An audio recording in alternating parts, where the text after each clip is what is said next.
Okay, say hi guys. Hi. Can you tell them what you're eating now? Okay, what's this? Belly. Belly. So jelly and what's this? This one looks different. So it's grape raisin. Aling-uling, nagtatahi. I'm embroidering. Anong gagawin ngayon? Saan niya? Mamayang gabi. They're inserting the port in his skin. What For does all that the do? medications and for blood draws and all of that IV. So they don't have to insert in his arm every time. Same pa rin, nandito pa rin kami sa kwarto na to. So minsan tinatanggal din yung IV niya pagka marami siyang iniinom na tubig. Pero ngayon nakakabit, pero di niya alam na gumagana kasi ayaw niya. Kaya nilagyan ng towel doon. Pag may towel doon, hindi gumagana. Parang sinabi na lang namin sa kanya yun. Parang hindi niya alam ba. Say, thank you for your prayers. I had to change because Grayson threw up a lot throughout the night because he's coughing and he can't breathe and he's crying. And then my helper at home didn't pack my clothes, so I had to wear. I did. So you're my helper. Yeah. Who else? Sinong makakapunta sa bahay? Ako lang naman ah. You're my Si katulong. Asher. So, bali si Asher ay na kay tita, nasa bahay nila mama. Kasi hindi rin siya pwede mag-daycare. So, inuwi ko siya kagabi. So, kami natulog. May sakit din kasi siya, inuubo, may lagnat, may sipon. So, hanggang bukas siguro.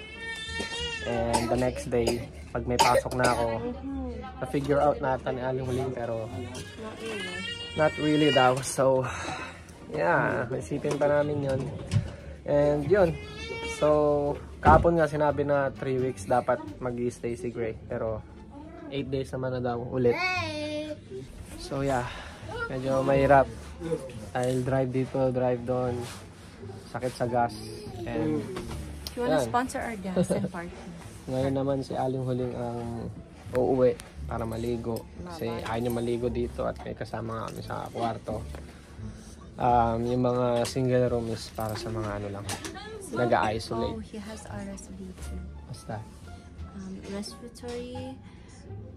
Respiratory sickness virus. What's that thing? Why are you laughing? That's virus. That's not what it stands for. Ay, what is it? Naka-RSVP siya doon. RSV. Naka-reserve sa kwarto. Hey, stop laughing, bro. RSVP. RSVP VIP RSV. Ano? What? I don't know, man. He has a respiratory infection. Ano yun? Like, ano? Like the flu. Cold. Oh. So yeah, bale ito yung ginagamit niya ngayon dito. And dinala ko yung isa niyang Crocs na ang light niya McQueen niya. Umiilaw din. Diba? So, you have your own key? Yeah. So, he's taking a nap right now.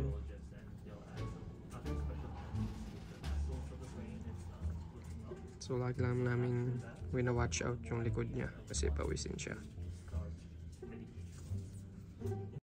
So, ayan guys, nilipat kami ng kwarto pero may kasama din. Same din na may flu.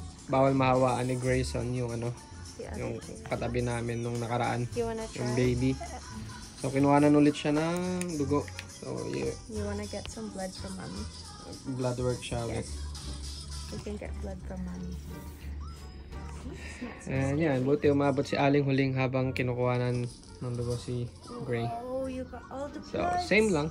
Itsura. Oh my But, goodness, that's so scary, yeah. huh? Katapat lang din yung nilipatan. You wanna sit up? Hmm? You can do it, right? Hmm?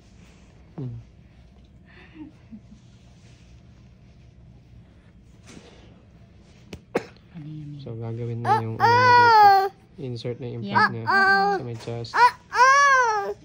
Wait. So, tapos na yung ginawa kay Gray, guys. Kanina pa pala. So, it's been 2 hours. Hindi kami kinokontak. Usually daw, tumatawag sila dito sa may front desk dito kung saan naka-admit si Grayson. Yun, nasa recovery room daw siya, umiiyak. So yun guys, pinunta rin pala sa ER si Asher ngayon dahil nagkaroon ng sakit. Pero okay naman daw yung oxygen level niya. Dahil naubo rin, hindi makahinga kanina.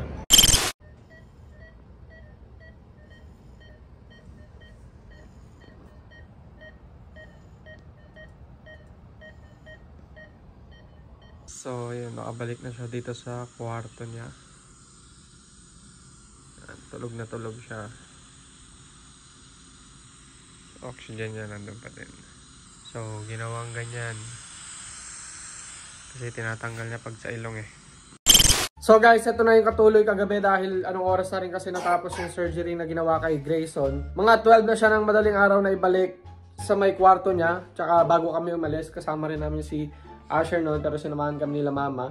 And hindi rin umuwi sila mama hanggat di pa nakakabalik si Grayson dun sa kanyang kwarto. So, ang bali ang nangyari, no, di ba, 45 to 1 hour. So, mga 2 oras kami nag-aantay, walang update. Yung pala, after no surgery, pinunta ka agad siya sa, sa may recovery room, pero hindi kinontak yung mga nurse kung saan kami nag-aantay para sabihin sa amin. At para pumunta na rin kami doon. So, bali, uhaw na uhaw si Grayson after noon. Dami niya nainom na tubig. So, malakas siya magtubig. Natutuwa sa kanya yung mga tao doon sa may recovery room kasi sobrang smart daw niya. Ang dami daw rules, ang dami daw. Kasi after nung, nung surgery, nagkikwento daw si Grayson kung ano yung mga paborito niya, yung mga alam niya. Eh, nagulat yung mga nagbabantay sa kanya kasi sobrang smart daw niya. Hindi tinanong kung ilang taon na si Grayson. So yun lang guys, sobrang strong ni Grayson. Bali pagising niya kaninang umaga, medyo matumal lang din daw siya kumain, nanghihina konti. At ayun, nung nakausap ko, hindi naman siya yung makikita mo nanghihina. Hinahanap niya yung kapatid niya, hinahanap niya ako kung nasan ako. Tapos meron din pinatake sa kanyang medicine para sa kanyang chemo bukas. So sisimula na bukas and hopefully maging maganda yung treatment for the first treatment para 8 days na lang magstay si Grayson sa hospital. Pwede na namin siyang iuwi. So last, yun nga, medyo nahihirapan kami i-figure out kung paano si Asher sa during daycare na kung sino mag-drop off, sinong pipick up. Pero gaya nga nasabi ko, hindi naman everyday yung pasok ko. So every 2 days or 3 days may off ako. So yun lang, yung mga time na may pasok lang ako, doon lang medyo mahirap dahil yun nga, isa pa, magsasara na rin yung daycare nila Grayson, nila Asher for good sa December 20. Kaya medyo dumagdag na naman sa problema namin yon. At yun, nag-iisip na naman kami kung paano gagawin, paano ba. Medyo wrong timing din, winter pa, sobrang hirap mag-drive ng paganito, sobrang layo lahat kung saan kami pumupunta. So, yeah, marami naman handang tumulong para sa amin. Pero syempre, meron din silang agenda minsan, kaya yun. So, see you na lang sa next update kay Grayson. Pagpatuloy niyo siyang ipagdasal and thank you sa mga nag-message sa amin, sa mga comments nyo. Maraming salamat sa inyo. So, yun lang. Paalam. Peace!